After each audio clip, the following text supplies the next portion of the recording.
हे जंकीस, कैसे हो आप सब। स्वागत है आपका हमारी एक नई वीडियो में, जहाँ पे आज मैं आपसे बात करने वाला हूँ कि कैसे जो ये किंडल है उसकी जो स्क्रीन है वो जो हमारा नॉर्मल ट्रेडिशनल स्मार्टफोन की स्क्रीन है उससे बिल्कुल अलग होती है। मतलब आप यकीन नहीं मानोगे कि उसकी स्क्रीन कितनी ज़्यादा पेपर से मिलती है। मतलब मैं आज तक यकीन ही नहीं मानता था। मेरे एक भैया के पास था, वो कहते थे यार किंडल लेके देख, एक बार उसमें पढ़ के देख, चीज़ें बिल्कुल अलग एक्सपीरियंस होता है। मैंने कहा यार उससे अच्छा मैं अपने स्मार्टफोन में पढ़ लूंगा, क्यों मैं अपने 11,000 या 10,000 रुपए डालूं फालतू में। लेकिन जब मैंने एक बार पर्सनली उसको अपने हाथ में देखा, मतलब अपनी आंखों से उसकी स्क्रीन को देखा, तब जाकर मुझे पता चला कि हाँ वाकई में ये जो ई इंक स्क्रीन होती है वो कितनी ज्यादा अच्छी होती है हमारे टिपिकल नॉर्मल जो स्क्रीन होती है हमारे स्मार्टफोन में उससे। लेकिन किस मामले में? तो चलिए वीडियो को स्टार्ट करते हैं। तो देखो, जैसा कि मैंने आपको अपनी पिछली वीडियो में बताया था कि कैसे ये जो हमारी ब्लू लाइट है जो हमारे स्मार्टफोन से निकलती है वो हमारे, आप क्या सोच रहे थे मैं वो जो मैंने वहां पर सारी चीजें बताई वो सारी यहाँ पे दोबारा बताऊंगा? ना ना ना ना ना। बहुत तेज हो रहा है, बहुत तेज हो रहा सालो। खैर, जब मैंने आपको उस वीडियो में बताया था कि कैसे ये ब्लू लाइट हमारी नींद को इफेक्ट करती है, इसीलिए अगर आपको पढ़ना है, मतलब आपको पर्टिकुलर पढ़ने के लिए एक चीज़ लेनी है, एक स्क्रीन लेना है, मतलब आपको भारी भरकम बुक वगैरह कैरी नहीं करना, या फिर आपको बहुत अनकंफर्टेबल लगता है, आप लेट के पढ़ रहे हो, तो ऐसे में उन लोगों के लिए ये जो किंडल है ये एक बहुत बड़ी ब्लेसिंग के तौर पर आता है। वैसे इस वीडियो में मैं किंडल का प्रचार करने नहीं आया हूँ। आज की वीडियो में हम ये देखेंगे कि जो उसमें स्क्रीन होती है, मतलब वो नॉर्मल स्क्रीन नहीं होती जो हमारे फ़ोन में यूज़ होती है, वो बिल्कुल अलग स्क्रीन होती है और उसको हम कहते हैं ई इंक डिस्प्ले। तो वो कैसे काम करती है? तो अब जैसी ये नॉर्मल स्क्रीन होती है ना हमारे फ़ोन में जो लगी होती है, जो हमारे टीवी में लगी होती है, तो उसमें लगे होते हैं बहुत सारे पिक्सल्स और उसके पीछे लगी होती है एक लाइट सोर्स। वैसे ये सारी चीज़ें आपको और अच्छे से समझ में आ जाएंगी मेरी डिस्प्ले वाली वीडियो में, मैं जल्दी लेकर आने वाला हूँ, चिंता मत करो। तो ये जो ई इंक डिस्प्ले है इसमें क्या होता है, ये जो पिक्सल्स होते हैं इन पिक्सल्स को हम रिप्लेस कर देते हैं बहुत ही छोटे छोटे बॉल में। इनको हम माइक्रो कैप्सूल्स भी कहते हैं। अब बॉल्स से मेरा मतलब आप ये मत समझ लेना कि बॉल्स जो नॉर्मल बॉल आती हैं, नहीं, वो इतनी छोटी होती हैं कि वो आपको दिखेंगी भी नहीं। जैसे पिक्सल्स आपको नहीं दिखते वैसे ही ये बॉल्स भी आपको नहीं दिखेंगी। अब देखो इसमें होगा क्या, इसके अंदर भरा होता है एक फ्लूइड, और उस फ्लूइड के साथ साथ इसमें दो कंपोनेंट भरे होते हैं, एक ब्लैक कलर का, एक व्हाइट कलर का। अब ये जो कंपोनेंट है यही होती है इंक। ये एक स्पेशल टाइप की इंक होती है जिसको पर्टिकुलर चार्ज दिया जाता है। चार्ज मतलब जैसे व्हाइट को हम प्लस चार्ज देते हैं और ब्लैक को माइनस चार्ज, जो मतलब उसको स्टैटिक चार्ज करके छोड़ दिया जाता है, इसके अंदर डाल दिया जाता है डिस्प्ले के अंदर। अब क्या होता है, इसके नीचे लगी होती है हमारी एक प्लेट्स जिसके अंदर बहुत सारे छोटे छोटे इलेक्ट्रोड्स लगे होते हैं। मतलब जितने पिक्सल्स होंगे उसी के हिसाब से वहां पर इलेक्ट्रोड्स भी लगे होंगे, हर बॉल के नीचे एक इलेक्ट्रोड। अब क्या होगा, जो भी चीज हमें डिस्प्ले पे दिखानी है तो वो क्या करेगा, जो भी नीचे इलेक्ट्रोड की लेयर लगी हुई है वो अपने आप को चार्ज करेगा। मतलब वहां पर एक पोटेंशियल डिफरेंस क्रिएट हो जाएगा, मतलब एक तरह से वोल्टेज क्रिएट हो जाएगा, या तो माइनस या तो पॉजिटिव का। तो अब इससे होगा क्या, जैसे अगर आपको इस स्क्रीन पर कहीं पर ब्लैक दिखाना है तो वहां पर क्या होगा, वो जो बॉल के नीचे इलेक्ट्रोड लगा है उसका साइन नेगेटिव हो जाएगा। तो इससे नेगेटिव और पॉजिटिव आपस में अट्रैक्ट हो जाएंगे और नेगेटिव नेगेटिव रिपेल हो जाएंगे। तो क्योंकि वहां पर हमें ब्लैक दिखाना है इसीलिए हम वहां पर नीचे नेगेटिव चार्ज क्रिएट करेंगे ताकि ऊपर के साइड में ब्लैक चला जाए। तो जब ऊपर के साइड में ब्लैक चला गया तो स्क्रीन पर आपको ब्लैक दिखेगा। और क्योंकि ये एक इंक है तो मतलब जैसा आप पेपर में इंक देखते हो वैसा ही आपको यहाँ पर इंक दिखाई देगा। बस यहाँ पर फर्क इतना है कि ये चीज इंटरचेंजेबल है, मतलब ये सारी चीजें चेंज होती रहेंगी। मतलब जैसे ही आप पेज चेंज का बटन दबाओगे वैसे ही ये सारी चीजें अपने आप को रीअरेंज करेंगे, सारे बॉल्स के जितने भी इंक है वो अपने आप को रीअरेंज करेगी और जो भी डिस्प्ले पे आना होगा वो चीज आ जाएगी। अब आपके मन में आ रहा होगा कि अगर हमें एक ग्रे शेड देना है या फिर हमें शेडिंग करनी है, जैसे ब्लैक से शुरू होता हुआ ग्रे से फिर व्हाइट पे जाके खत्म हो जाए, जैसे शेडिंग होती है, तो उस केस में हम चार्ज को ऐसे डिस्ट्रीब्यूट करेंगे कि ऊपर जो भी चीज आए ना उस बॉल के ऊपर वो मिक्स होके आए। मतलब ये इलेक्ट्रोड ऐसे उस चार्ज को रीडिस्ट्रीब्यूट करेगा कि ऊपर जो भी आएगा वो दोनों ही इंक का मिक्सचर आएगा। तो ये जो ई इंक डिस्प्लेज हैं ये कुछ ऐसे काम करती हैं।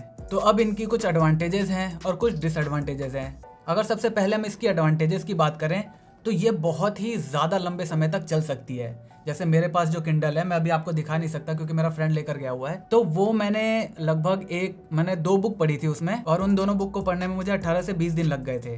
और मैंने 100% चार्ज करके उस बुक को पढ़ना स्टार्ट करा था, दोनों बुकों को। तो टोटल जब मेरा बुक खत्म हुई तो करीब 18 से 20 दिन हो गए थे, और तब भी मेरे किंडल में करीब 7% बैटरी बची हुई थी। अब ऐसा हो कैसे पाता है, मतलब एक डिस्प्ले इतनी देर तक कैसे चल सकती है। अब देखो इसमें क्या होता है, जैसे ही आपने एक पेज, जैसे आपका एक पेज है तो यहाँ से यहाँ तक उसमें कुछ भी लिखा हुआ है, तो अब इसमें होगा क्या, जैसे ही आपने नीचे इलेक्ट्रोड्स के चार्जेस को चेंज करा वैसे ही उस सारी इंक ने अपनी अपनी प्लेस ले ली। जहां पर ब्लैक आना था वहां पे ब्लैक आ गया, जहां पे व्हाइट आना था वहां पे व्हाइट आ गया। अब क्या होगा, अगर नीचे से चार्ज को हटा भी दिया गया ना, जो प्लेट है, जो इलेक्ट्रोड्स है, उसके पोटेंशियल डिफरेंस को खत्म कर दिया गया, मतलब नीचे से कोई भी करंट या कोई भी चार्ज नहीं मिल रहा उसको, तो भी जो चीज, मतलब उस बॉल के अंदर जो इंक ऊपर पहुंच गई वो ऊपर ही रहेगी, जो नीचे पहुंच गई वो नीचे ही रहेगी, क्योंकि उसके अंदर एक फ्लूइड रहता है। तो या तो वो पूरी की पूरी बॉल घूमेगी, या तो कुछ केसेस में वो इंक अपने अंदर ही बॉल के अंदर ही घूमेगी। तो एक बार जब चार्ज चेंज होने के बाद जिसने जो पोजीशन ले ली वो उसी में बना रहेगा।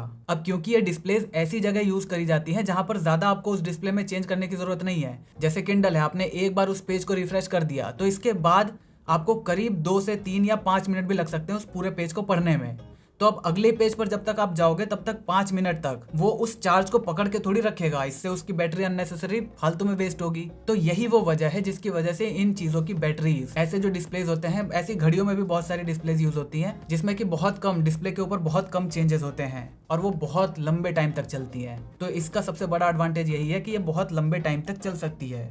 दूसरे अगर इसके एडवांटेज की बात करें तो ये बिल्कुल पेपर के जैसा है। अगर आप इसमें बिल्कुल बेसिक वाला किंडल लेंगे ना तो उसमें तो आप रात में पढ़ भी नहीं पाएंगे, क्योंकि उसकी खुद की लाइट होती ही नहीं है, आपको उसमें एक्सटर्नल लाइट की जरूरत पड़ती है। इसीलिए अगर आप थोड़ा हाई एंड वाला, मतलब थोड़ा सा और पैसा देके एक्स्ट्रा थोड़ा दूसरा किंडल लेंगे ना, तो उसमें आपको यहाँ जो साइड्स होती हैं, यहाँ पर आपको लाइट्स देखने को मिल जाएंगी, एलईडी लाइट्स, जो कि इस डिस्प्ले पे इवनली डिस्ट्रीब्यूट होंगी और आपको एक कंफर्टेबल पढ़ने लायक लाइट प्रोवाइड कराएंगी। और क्योंकि इस डिस्प्ले के अंदर कोई इंटरनल सोर्स नहीं है तो इसीलिए ये आपकी नींद के साथ बिल्कुल भी इंटरेक्शन नहीं करेगा। अब आप सोच रहे होंगे कि यार मैं तो रात में फोन यूज करता हूँ लेकिन फिर भी मुझे नींद आ जाती है ठीक ठाक, मतलब मस्त। तो वो जो आपको नींद आती है ना, वो आपकी नेचुरल स्लीप साइकिल नहीं है, बल्कि उसको हम कहते हैं जब हमारा दिमाग बहुत ज्यादा थक जाता है तो वो खुद को शट डाउन कर देता है कि भैया बस हो गया, अब मेरे बस का नहीं है। तो उस टाइम पर आपको नींद आने लगती है अगर आप डिस्प्ले के सामने हो तब भी। अब जैसे मैं आपको एक एग्जांपल देता हूँ, अगर आपके घर में कोई ऐसा इंसान है जो कि पिछले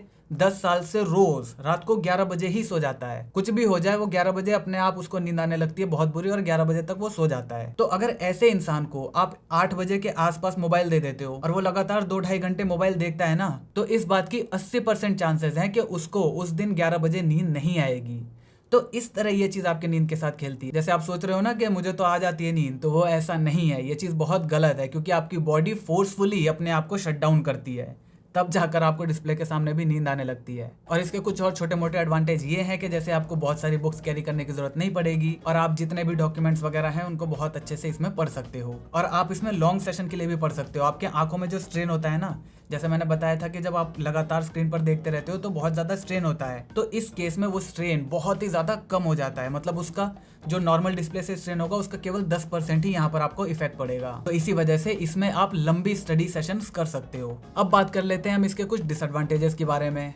तो सबसे पहला जो डिसएडवांटेज इसका ये है वो ये है कि इसमें बहुत ही कम रिफ्रेश रेट होता है। जैसे फॉर एग्जांपल अगर मैं अपने किंडल में चेंज करता हूँ ना पेज को नेक्स्ट पेज को, तो वो बहुत ही ऐसे चेंज होता है जैसे मैं पता नहीं कौन सा बाबा आदम के जमाने का कोई चीज यूज कर रहा हूँ, क्योंकि हम जो चीज यूज करते हैं उसमें फ्लूइडिटी बहुत ज्यादा होती है। जैसे नॉर्मली जो फोन हम यूज करते हैं उसमें 60 हर्ट्ज और अब तो 144 हर्ट्ज के स्मार्टफोन स्क्रीन आने लगी हैं। लेकिन ये जो ई इंक डिस्प्लेज होती हैं इसमें हम रिफ्रेश रेट को बहुत ज्यादा नहीं कर सकते, क्योंकि हमें नीचे जो हम प्लेट में चार्ज दे रहे हैं ना, उस चार्ज को जब हम देंगे तो उसके बाद इन सारी बॉल्स के अंदर जितनी भी इंक है उनको रिडिस्ट्रीब्यूट होने में टाइम लगता है, क्योंकि वो पूरी की पूरी चीज फिजिकली मूव होती है। तो इसीलिए इसका जो रिफ्रेश रेट है बहुत ही ज्यादा कम होता है। दूसरी दिक्कत इसमें यह है कि आपको ज्यादातर जितने भी ऐसी डिस्प्लेज मिलेंगी वो ब्लैक एंड व्हाइट में मिलेंगी। हाँ, कलर भी मिलती हैं लेकिन कोई खास उनका फायदा नहीं है, इसीलिए बहुत कम मैन्युफैक्चरर्स हैं जो कलर ई इंक डिस्प्लेज बनाते हैं। इसका अगला डिसएडवांटेज ये है कि ये एक है तो इलेक्ट्रॉनिक डिवाइस ही, तो टाइम के साथ मतलब 2 साल 3 साल 4 साल 5 साल के बाद ये अपने आप खराब हो जाएगा। मतलब इसमें कुछ ना कुछ गड़बड़ होनी शुरू हो जाएगी। और अगर हम कंपेयर करें बुक से,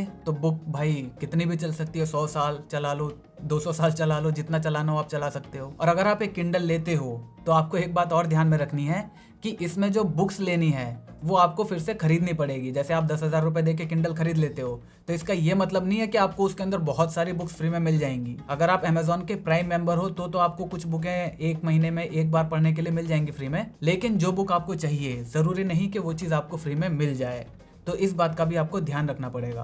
बाकी आपको किंडल के बारे में और भी कुछ जानना है तो आप डिस्क्रिप्शन में या फिर कहीं भी इंटरनेट पे जाके देख सकते हो उसके बारे में, लेकिन जो इसका डिस्प्ले का मेन फीचर है वो मैंने आपको बता दिया। और वैसे भी अगर आपको पढ़ने का शौक है, जो कि मैं आपको रिकमेंड करता हूँ कि आपको बुक्स वगैरह पढ़नी चाहिए, तो आप इस सेल में जो अभी 6 और 7 तारीख को मतलब कल से और परसों जो सेल आने वाली है ना, उस सेल में एक किंडल का दाम हो सकता है कम हो जाए, क्योंकि एक अमेजोन का प्रोडक्ट है तो हो सकता है इसका दाम कम हो जाए। तो अगर आपको पढ़ने का शौक है तो आप एक बार इसको ज़रूर ट्राई करना, मतलब बहुत ही अच्छा एक्सपीरियंस आपको मिलेगा अगर आप पढ़ना चाहते हो तो बस आज की वीडियो में इतना ही। अगर आपको आज की वीडियो पसंद आई है तो वीडियो को लाइक कर देना। अगर चैनल पर नए हो तो सब्सक्राइब करके घंटे वाले बटन को दबाना बिल्कुल भी मत भूलना, क्योंकि हम ऐसे ही ज्ञान बांटते रहते हैं।